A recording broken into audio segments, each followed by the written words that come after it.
মাগরিবের সময় আর একটু বাকি আছে। সারা আকাশ জুড়ে সর্ষের তেলের মতো ক্যানভাসে সূর্যটা আজকের দিনের মতো বিদায় জানাচ্ছে। পশ্চিম আকাশের সেই বিদায়ের রং যেন বিষণ্ণতা আর বিচ্ছেদের এক অদ্ভুত মিশেল। দিনের এই সন্ধিক্ষণে প্রকৃতির এই অদ্ভুত নীরবতা ভেঙে কিছু মানুষ শরিক হয়েছে জানাজায়। গ্রামের একজন বুজুর্গ ইন্তেকাল করেছেন। সব সুস্থ ছিল, কোনো সমস্যা নেই, কিন্তু হঠাৎ করেই মৃত্যুর ফেরেশতা এসে যেভাবে জানান দেয় যে যাওয়ার সময় হয়েছে, সেভাবেই চলে গেলেন এই বুজুর্গ। আব্বুর কবরের পাশে দাঁড়িয়ে আছে নিলয়। আব্বুর লাশটা সবাই মিলে ধরে ধরে কবরে রাখছে। তার প্রিয় আব্বু, ভালোবাসার আব্বু, জীবনে বটগাছের মতো দাঁড়িয়ে থাকা আব্বু কেয়ামত পর্যন্ত কোয়ারেন্টাইনে চলে যাচ্ছেন। মুঠো ভরে মাটি নিয়ে লোকজন ফিসফিস করে কোরআনের একটি আয়াত বলতে থাকে, মিনহা খলাকনাকুম ওয়া ফিহা নুঈদুকুম ওয়া মিনহা নুখরিজুকুম তারাতান উখরা, যার বাংলা অর্থ নিলয়ে জেনেছিল বন্ধু আব্দুল্লাহর কাছ থেকে, আমি মাটি থেকে তোমাদের সৃষ্টি করেছি, মাটিতেই তোমাদের ফিরতে হবে, এবং আবার আমি সেই মাটি থেকেই তোমাদের উত্থাপন করব।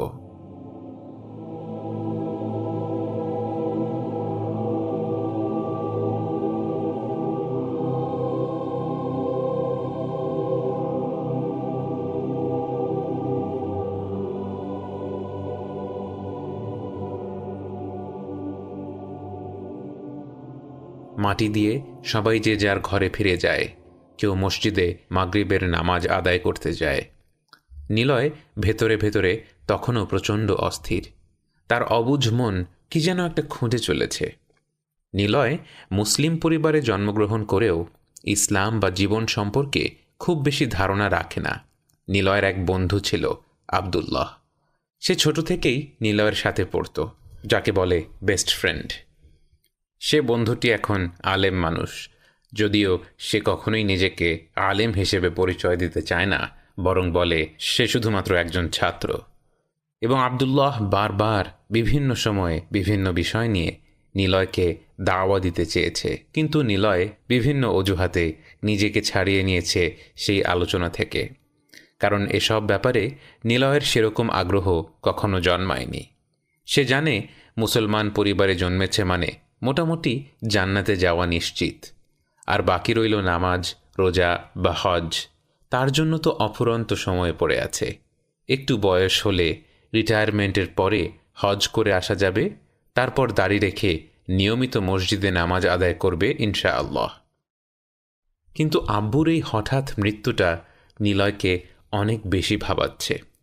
একদম সুস্থ মানুষ, শরীরে রোগের কোনো চিহ্ন ছিল না, অথচ হঠাৎ করে ফজরের পর বাড়ি ফিরে চা খেয়ে শুয়ে পড়লেন, আর উঠলেন না। মৃত্যু কি এতটাই অনিশ্চিত? তাহলে যে এত প্ল্যান, এত পরিকল্পনা, এত কিছু ভেবে রাখা ভবিষ্যতের জন্য, এগুলো কি?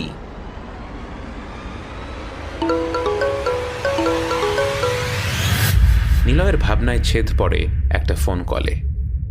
আব্দুল্লাহ ফোন দিয়েছে। প্রথমে ফোন করে ইন্না লিল্লাহি ওয়া ইন্না ইলাইহি রাজিউন বলে শুরু করল আব্দুল্লাহ, যার অর্থ নিলয়কে সেই শিখিয়েছিল, আমরা সবাই আল্লাহর কাছ থেকে এসেছি এবং অবশ্যই তাঁরই দিকে আমাদের প্রত্যাবর্তন। তারপর এ কথা সে কথার পর ফোন রাখতে যাবে, এই সময় নিলয় হঠাৎ করে প্রশ্ন করে বসল আব্দুল্লাহকে, বন্ধু, আমাকে একটা কথা বলতো, আমরা সবাই আল্লাহর থেকে এলাম, আল্লাহর কাছেই ফিরব, তাহলে আমরা এলাম কেন? আমরা তো আল্লাহর কাছেই থাকতে পারতাম। আব্দুল্লাহ ইলম নিয়ে পড়াশোনা করা মানুষ। নিলয়ের প্রশ্নের ভেতরে যে অস্থিরতা, ভাবনা, কিছুটা মৃত্যু ভয় লুকিয়ে আছে, সেটা সে ভালোই উপলব্ধি করতে পারে। আর কারো মৃত্যুর খবর শুনলে সে যতই দিনদার হোক বা না হোক, হৃদয়ে তার একটা প্রভাব পড়েই। তার নিজের মৃত্যুর কথা একবার স্মরণে আসেই। এটাই মানুষের ফিতরা। আব্দুল্লাহ হেসে জবাব দিল, বন্ধু, খুব ভালো প্রশ্ন করেছিস। আমি তো এই প্রশ্নগুলো নিয়েই তোর সাথে আলাপ করতে চাইতাম। দেখ, আল্লাহ সুবহানাহু ওয়া তাআলা কোরআনের একটি আয়াতে তোর প্রশ্নের সরাসরি জবাব দিয়েছেন। আমি মানুষ ও জিনকে সৃষ্টি করেছি শুধুমাত্র আমার ইবাদতের উদ্দেশ্যে।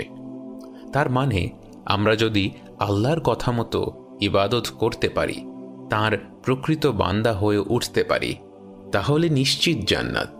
আর যদি তা না করতে পারি, দিকভ্রান্ত হয়ে ছুটে বেড়াই অন্য নানা উদ্দেশ্যে, আমাদের জন্য তাহলে জাহান্নামের লেলিহান শিখা অপেক্ষা করতে থাকবে।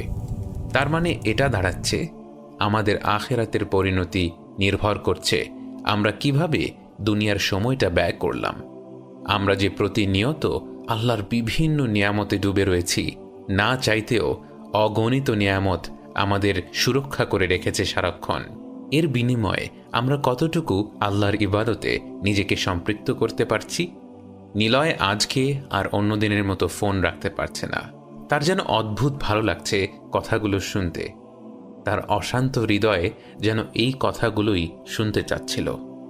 আব্দুল্লাহ বলতে থাকে, আল্লাহ সুবহানাহু ওয়া তাআলার অজস্র সৃষ্টির মতোই যদি আমরা শুধু খেয়ে, ঘুমিয়ে আর সন্তান উৎপাদন করে জীবন কাটিয়ে দেই, তাহলে আমাদের আর অন্য সৃষ্টির মধ্যে পার্থক্য কি রইল? আল্লাহ তো শুধু মানুষকেই জান্নাতের সুসংবাদ দেবেন। তাই আমাদের এই দুনিয়ায় কি কর্তব্য, এটা সব সময় স্মরণ রাখতে হবে। দুনিয়ার প্রতিটা নিয়ামত, প্রতিটা সময়, প্রতিটা হালাল উপার্জন আমরা কিভাবে, কোথায় ব্যয় করেছি, আমাদের হিসাব রাখতে হবে।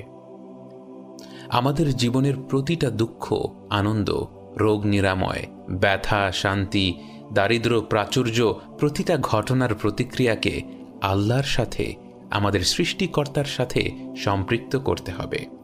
আর অবশ্যই অবশ্যই মৃত্যুর জন্য সব সময় প্রস্তুত থাকতে হবে, কারণ আমাদের ভবিষ্যৎ অদৃশ্য। কোনো ভালো কাজ বা আমল ভবিষ্যতের কাছে ফেলে রাখা মানে নিজেকে ধোঁকা দেওয়া ছাড়া আর কিছুই নয়। নিলয় কথাগুলো শুনে চমকে গেল। এ তো তারই কথা। এই বয়সের পর দাড়ি রাখব, ওই বয়সের পর হজ করব, এই বয়সের পর নামাজ পড়া ধরব। এত হিসাবের আগেই যদি আব্বুর মতো মৃত্যু চলে আসে?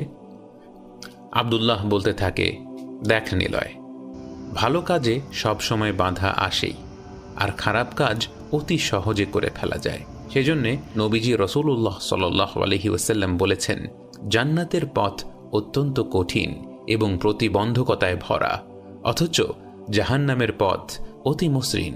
তুই বাস্তব জীবনেও দেখ, সমাজের সাথে তাল মিলিয়ে বন্ধুদের সাথে অকারণ হাসি ঠাট্টা তামাশা, অশ্লীল কথা বলা, গান শোনা, মিথ্যা কথা বলা কত সহজ। লোকজন ব্যাপারটা কত নর্মালভাবে নেবে। অথচ তুই একবার তোর সৃষ্টিকর্তার বাধ্য হয়ে এই বয়সে 5 ওয়াক্ত নামাজ পড়, রোজা রাখ, দাড়ি ছেড়ে দে, লোকজন তোকে নিয়ে উপহাস করবে, মজা আর টিপ্পনিতে ভরিয়ে দেবে। এটাই পরীক্ষা। আমি কাকে খুশি করব? যিনি তার অপত্য স্নেহ, মমতা, ভালোবাসা দিয়ে আমাকে সর্বক্ষণ আগলে রেখেছেন, নাকি যাদের সাথে আমার সম্পর্ক কবরে পৌঁছে দেয়া পর্যন্ত? আবেগে ভারাক্রান্ত হয়ে পড়ে নিলয়। কি করেছে সে এতগুলো দিন ধরে? সে স্মরণ করতে থাকে তার প্রতিটা বিপদ কি অলৌকিকভাবে কেটে গিয়েছে হঠাৎ করে। সে খেয়াল করে আল্লাহর কত অবাধ্যতা সত্ত্বেও তার প্রদত্ত নিয়ামত উপভোগ করে চলেছে সে। অনুশোচনায় স্তব্ধ হয়ে যায় নিলয়ের গতি। ভীষণ কান্না করতে ইচ্ছে করছে ফোনের মধ্যেই। আব্দুল্লাহ বলতে থাকে, হ্যাঁ, এভাবেই আল্লাহকে পাওয়ার জন্য বা আমাদের হৃদয়ের সাথে তাকে সম্পৃক্ত করার পথে আমাদের বহু বাধা আসবে, প্রতিবন্ধকতা আসবে। কিন্তু আমাদের চ্যালেঞ্জ হলো আমরা কিভাবে সেই একটা প্রতিবন্ধকতা অতিক্রম করে আল্লাহর সাথে নিজের হৃদয়কে জুড়ে দেই। এর অনেক পন্থা আছে, আমল আছে, যেমন নিয়মিত কোরআন তেলাওয়াত এবং সেই মতো আমল করা। এমন অনেক পথই রয়েছে। এই সিরিজের পরবর্তী পর্বগুলোতে একে একে আমরা দেখব কিভাবে নিলয় এক একটি বাধা বিপত্তি পেরিয়ে চূড়ান্ত সাফল্যের দিকে ছুটে চলার চেষ্টা করে গিয়েছিল, কিভাবে দুনিয়ামুখী নিলয় একটু একটু করে পরকালমুখী নিলয় হওয়ার চেষ্টা করে গিয়েছিল।